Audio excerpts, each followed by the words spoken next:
Kucing yang cara makanan dijadwal perlu ngikutin feeding guide yang ada di bungkus belakang makanan kucing ya. Oke, jadi cara ngasih makan kucing itu ada dua ya. Yang pertama dijadwal, yang kedua free feeding. Kalau gue lebih suka free feeding ya, jadi selalu tersedia di tempatnya dan gue tuh pakai food dispenser.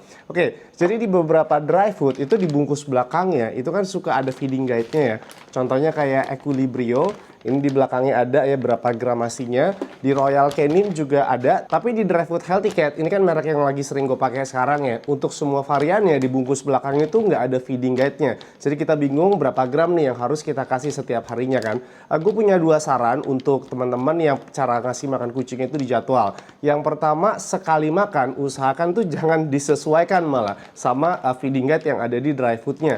Karena kalau kita punya beberapa kucing misalnya, kita nggak tahu kondisi penyerapan setiap kucing itu beda-beda, kondisi pencernaannya itu beda-beda. Jadi kalau di rumah kamu ada beberapa kucing dan ada satu kucing yang makan yang paling banyak, mungkin dia yang akan menghabiskan sisa makanan dari kucing yang lain. Jadi kucing yang lain walaupun dia makannya lebih sedikit, kita pastiin pertumbuhannya itu baik ya. Jadi imunitasnya oke, pertumbuhannya juga oke, dia nggak makin kurus, dia nggak cepat sakit gitu. Nah berarti si kucing yang makannya lebih sedikit, dia udah cukup karena pencernaan dan absorption di tubuhnya itu udah bagus gitu.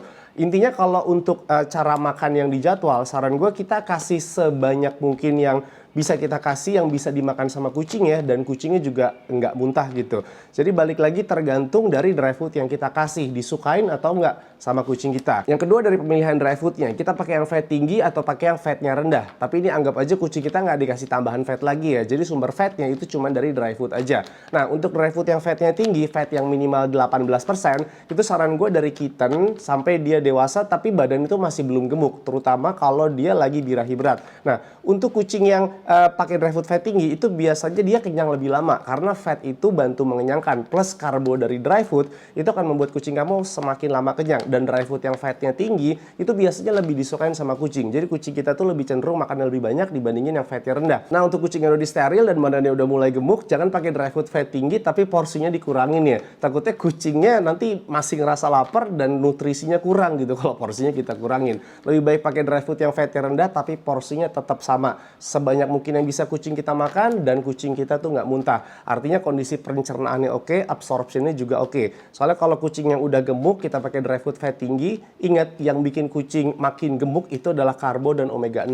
Dry food yang fatnya tinggi itu biasanya tinggi omega 6.